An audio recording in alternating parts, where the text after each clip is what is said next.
Good afternoon, everyone. Here I'm glad to share this topic about the new shared memory mechanism design. Here, here is, here is my agenda.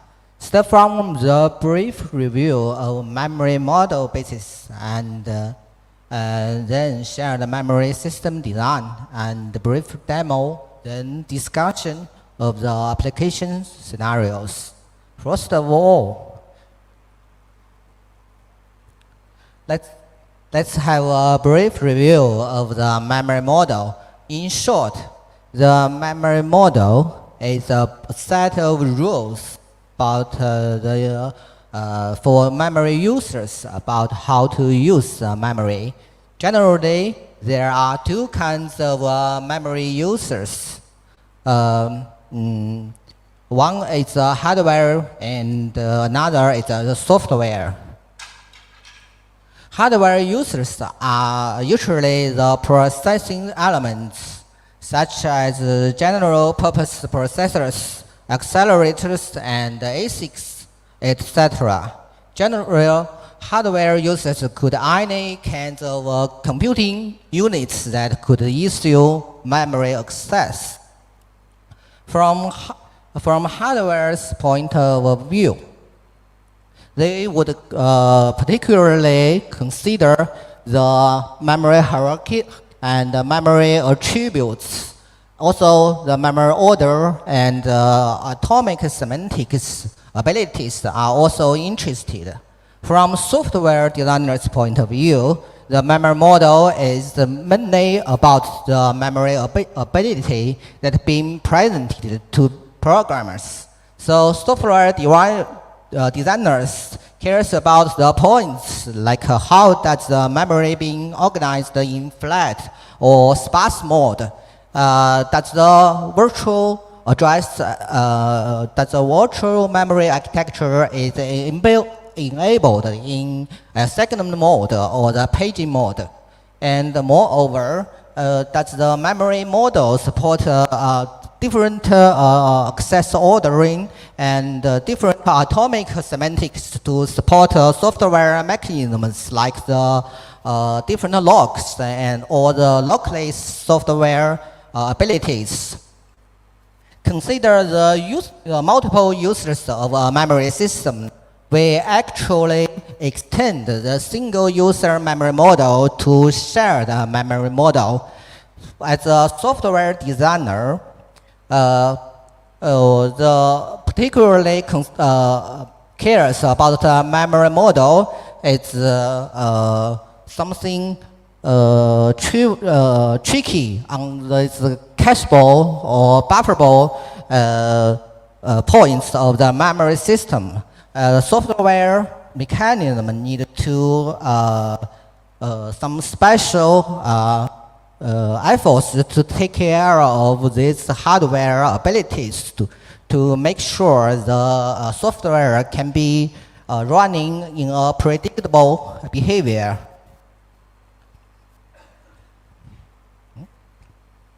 Sorry.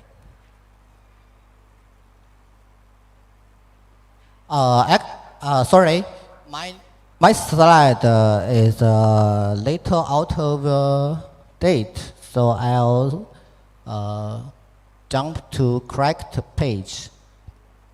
Here, we just take the memory pool as an example. We would discuss some aspects of the memory pool on this memory model basis, such as does the memory pool support the caching or the buffering? Does the memory pool support which kind of data caching and how many operations could be buffered at a different place? And if the caching is enabled, will the cache coherence being implemented by hardware or by software? It's all about the memory pool needed to care about. And some advanced points like the atomic ability and the data consistency assurance and access orders for the memory pool. It's a big problem for memory pool software. And before we jump into the software shared memory software for memory pool, I'll just review some existing shared memory mechanisms in Linux system. The first one is the System 5 shared memory design. Each shared memory region in the System 5 shared memory system is represented by a unique key. The user process could use the shared memory attached to map the shared memory region into their address space based on the unique key. And after attach, the user could gain the access control to the shared region if the user has proper access privileges. And if the user has finished the data consumed, it will have to call share memory detach and share memory control since library interfaces to control the shared resource. In a real user application, if the application needed to use the shared memory region to exchange data between its tasks, there are two additional important mechanisms is also needed. One is the communication channel that distribute this case for the memory segment to tasks. And the second one is the synchronization mechanism for the real workload to force the sequence of the use case for the shared resource. These two mechanisms is not contained natively in shared memory system. And a second mechanism I want to review it here is the memory file descriptor design in Linux. As its name indicated, each shared memory region in MemoryFD has a memory file as a backend in the memory, but the memory file has no file system entry, just anonymous file in memory, so there's no content on the persistent storage. The shared region is represented by a file descriptor. This enabled file descriptor-based operations like read, write, and map, etc.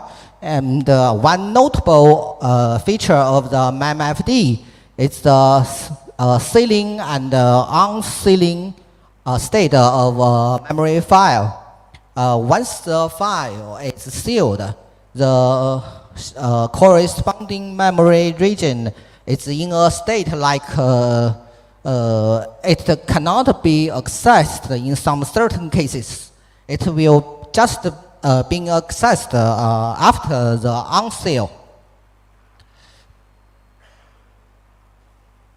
And there's some just like the System 5 shared memory, the memory file descriptor-based shared memory is not system-wide to all user process.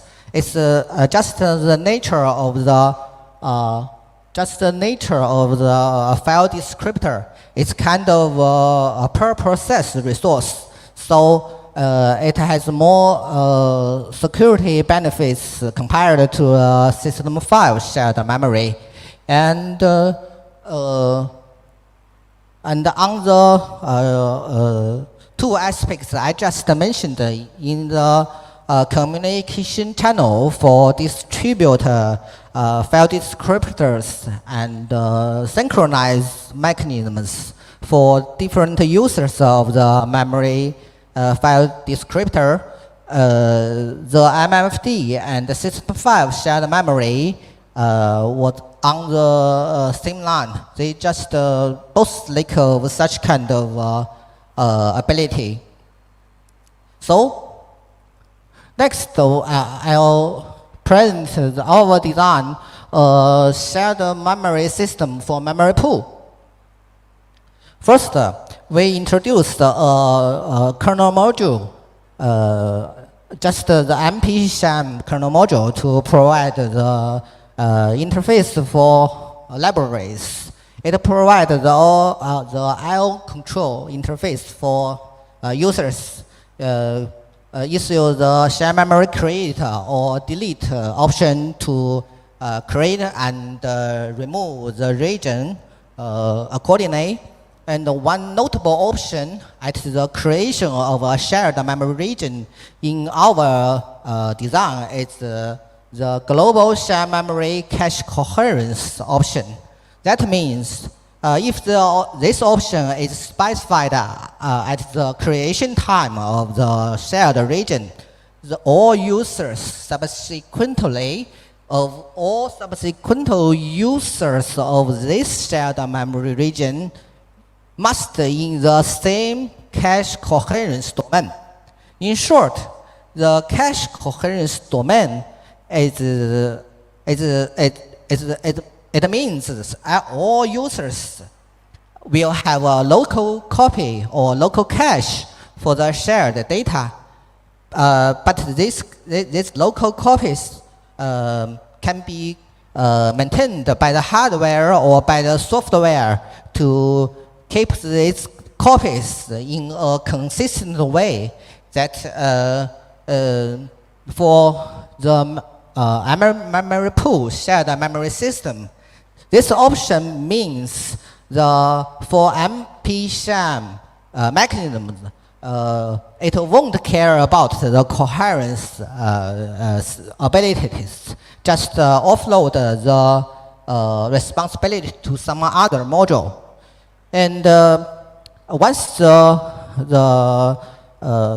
let's consider some use scenarios like the shared memory region is reside in the memory pool. The different users, such as different architecture systems like ARM system or some RISC-V system, will share data from the memory pool. So if the different, as I just said, different computing systems almost define its own memory model, and clearly the different architecture will have different memory models. So the single system memory, shared memory mechanism like MemFD or the system file shared memory won't suitable for this scenario. So if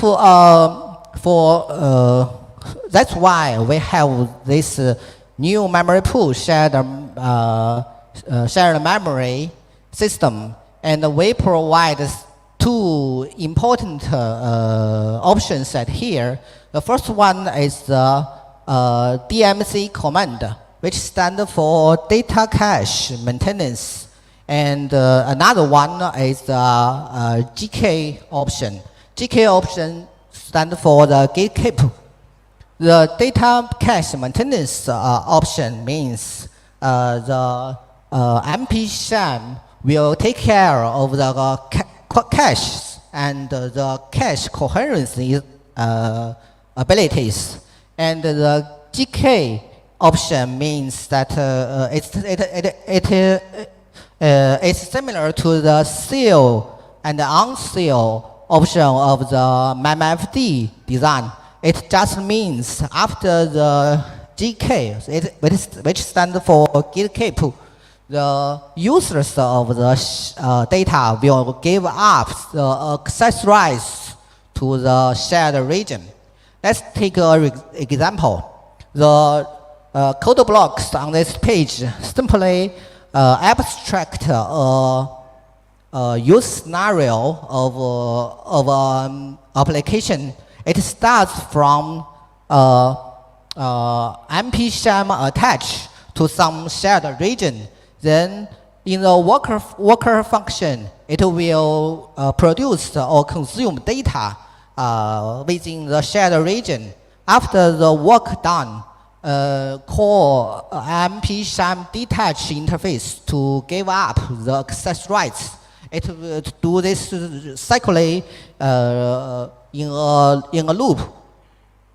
And just as the comments in the pseudocode, there are two data maintenance and git keep sub-functions was invoked on behalf of the MP-SHAM detach function. Okay. Just one slide.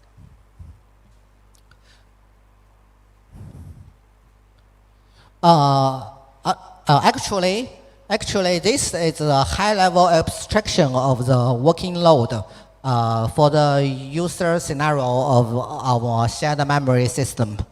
And next, with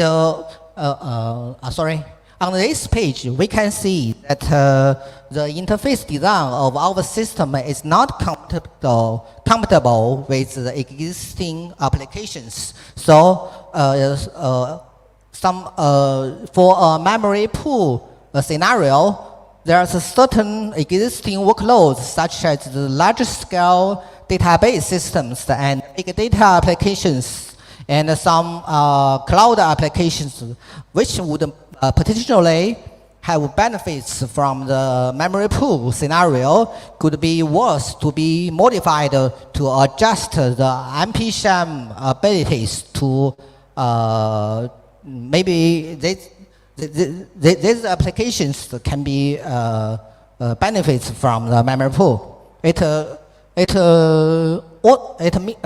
also worth to add the native support into operating systems shared memory mechanism to natively enable the OpenOLA to be ready for these memory pool systems.